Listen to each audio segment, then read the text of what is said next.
try to just jump through your mind from what we studied previous class. We were talking about the application of 160 out of general navigation. That's like finding the height and the glide slope and the gradient, as well as the last one as rate of descent. And rate of descent, we briefly went through in the theory part of rate of descent yesterday. Okay. And now, okay. So what is rate of descent? Is basically the height lost or the change in height with the distance. That's rate of change. Per minute, sorry, per minute. Yeah? Rate of change of height. Yeah. It is the height lost depending on the time, per unit time. That is what rate of descent. Measured using VSI, all those things which we saw yesterday.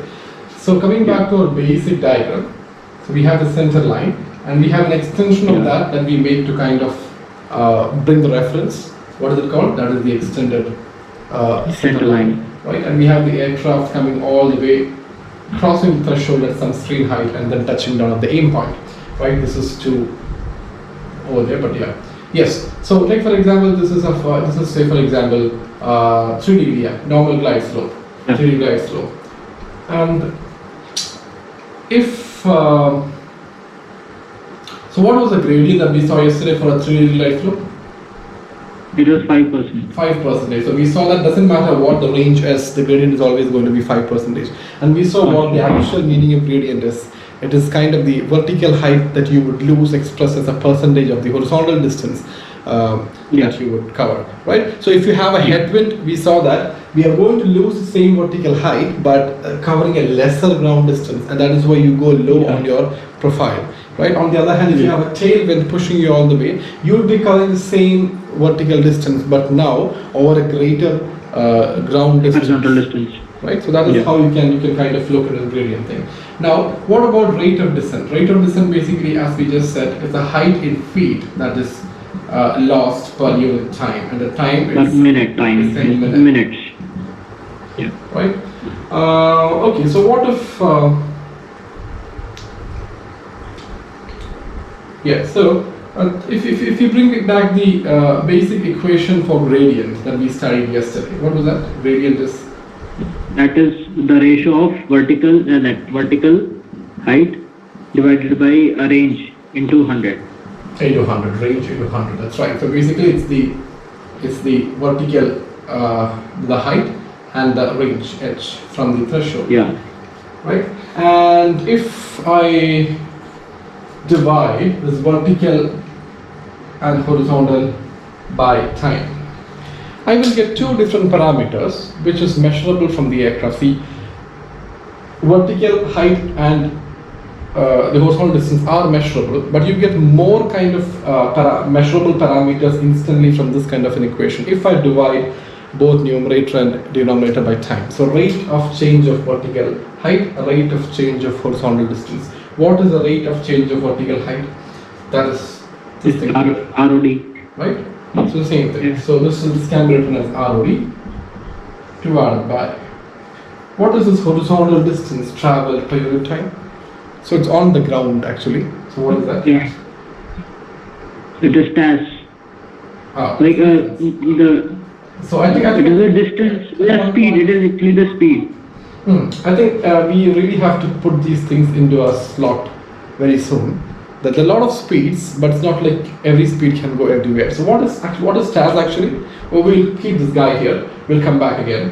When I actually travel on the ground per unit time, that's the ground speed. Yeah, ground speed. And that is different from TAS. We will see a bit later. Into 100. You see, I have expressed nothing but gradient as a ratio of rate of descent to the ground speed. Now, one thing which you have to very carefully understand here, this equation is all fine. It's happy. Now, again, I would probably ask you to by heart this one. If you know the basic equation, you can kind of bring down to this. That's fine. Now, one thing which you have to particularly understand here is the rate of descent that we are writing is always in feet per minute, and this guy here is in nautical miles. Nautical miles per hour. Per hour. You see the problem here?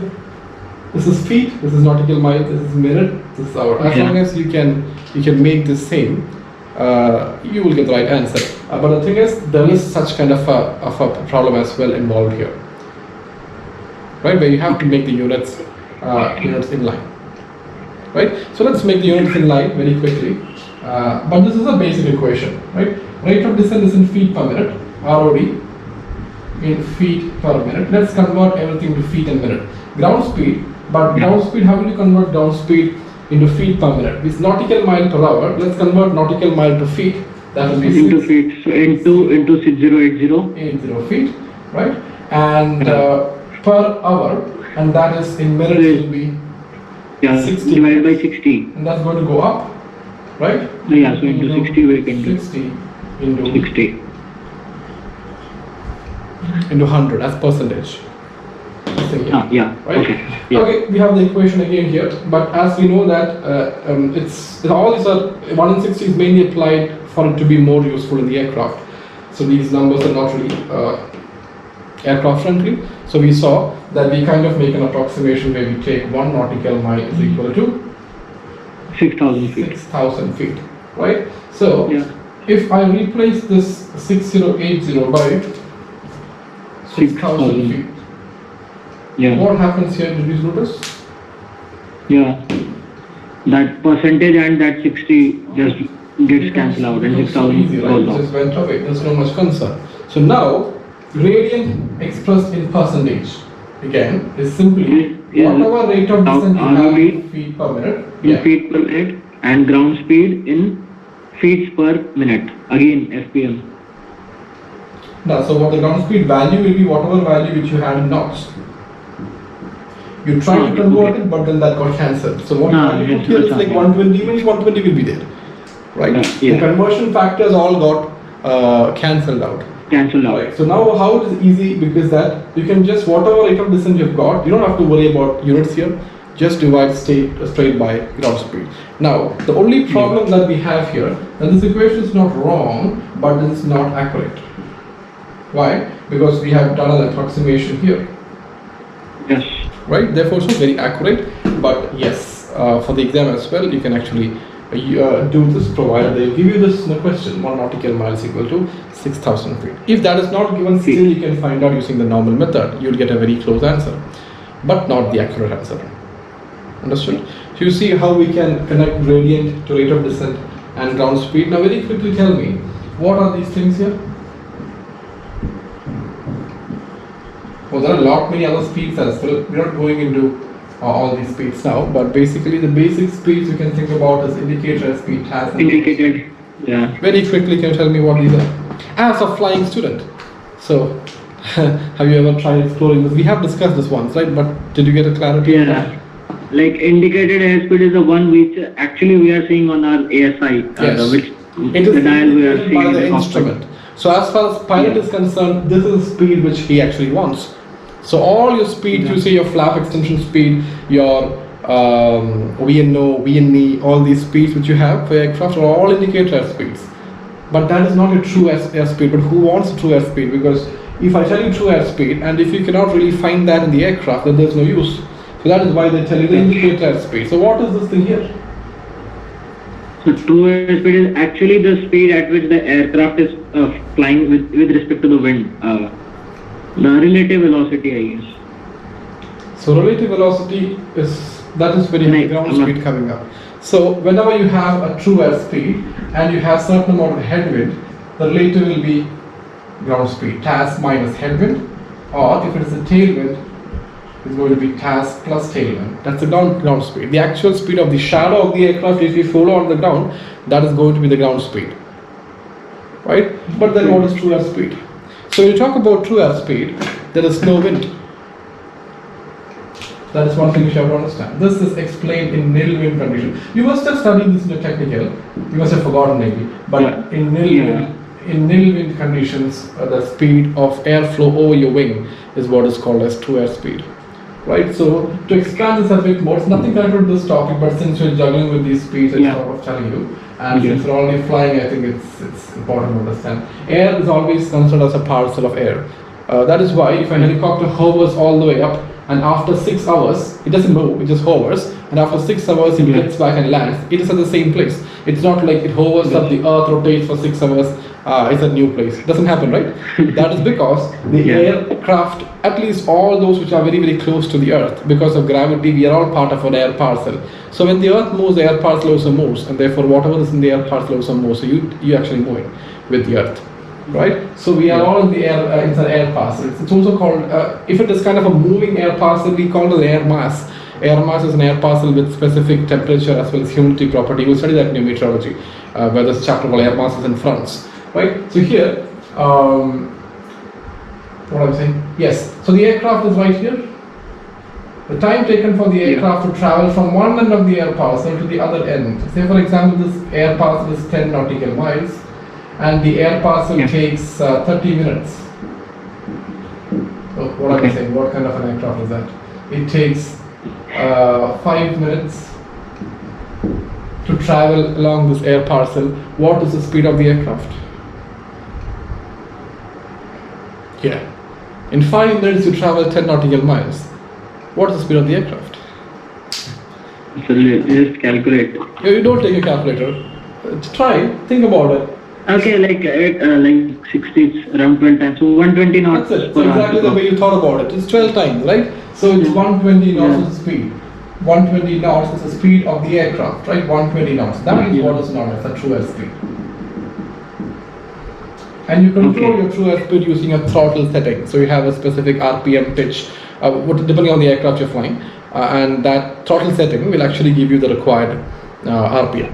So required true airspeed. Now this is a very hypothetical case because you'd always have some amount of wind. So what happens when there is wind? What is wind? Wind means movement of this air parcel is what is experienced as wind. Say for example, if you have 10 knots of headwind, what is the speed? What is this 10 knots? It's speed of what? It is speed of this air parcel. And it's not that just that the aircraft is now moving in that direction. The air parcel is moving towards it because of the headwind. At 10 knots, so there is a speed, the air parcel is speeding towards the aircraft at 10 knots.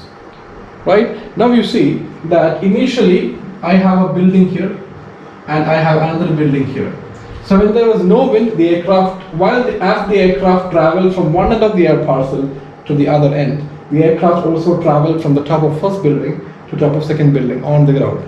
But now, do you think the aircraft will have to travel from top of one building to the other building to travel from one side of the air parcel to the other side of air parcel with 10 knots of headwind? No, because when you're thrusting towards the other end is coming towards you as well. Yes. Right? So by the time you reach somewhere here, the aircraft will probably meet with this end, because the aircraft is thrusting forward 120 knots and this is coming towards the 10 knots. Therefore, by the time the aircraft reaches here, this end would have reached here and the air parcel would have moved so much. Right? What about the aircraft? The aircraft still moved from one end of the air parcel to the other end. Therefore, the speed of the task true airspeed is still, it covered 10 nautical miles in 5 minutes. Therefore, it's again 120 knots. Right? But to cover that same, while doing that, on the ground, it reached only on top of this well. So now what is the ground speed? Instead of travel, this is 10 nautical miles ideally. Now it is only 8 nautical miles. Just by traveling 8 nautical miles on the ground in 5 minutes, the aircraft traveled 10 nautical miles in the air in the same time. So now what's the ground speed? 8 nautical miles in 5 minutes. So it's 12 into 8 here, which is 96 knots. I mean, this is because I took this 8 nautical miles, not working correctly. Actually, it is going to be 110 here. But since the values I've taken is wrong, but you understand the concept, right? Basically, this is what is called as ground speed, and that is how it is different from true airspeed. Similarly, if you have a tailwind, as the aircraft is moving, the parcel is also moving. Right? So now for the aircraft to reach from one end to the other end, by the time the aircraft catches up, this end would have reached here. because it's also moving that direction. So the aircraft simply moved from one end to the other end, but to accomplish that, it would have traveled a much longer distance on the ground at the same time. So your ground speed is higher, but the task is still the same. So always explain task with respect to nil wind conditions. And when you have wind, now it's all about your ground speed. Okay. Got some idea? Yeah. Right? So when I say that I moved certain distance in unit time on the ground, it's the ground speed. It's not the true air speed. Because it changes with the wind. Yeah. Did you know this before? Not exactly. Like this TAS I knew, but this particular nil wind conditions. The task is explained for nil wind conditions. Otherwise, you have to explain with this moving air parcel. Right? Try explaining this to yourself again in mind and see if you can understand. Yeah. All right. Yes. So what we do? We just derive another expression for gradient. Gradient. That's it. Right. So you can write this gradient as Yeah. a ratio of rate of descent and ground speed.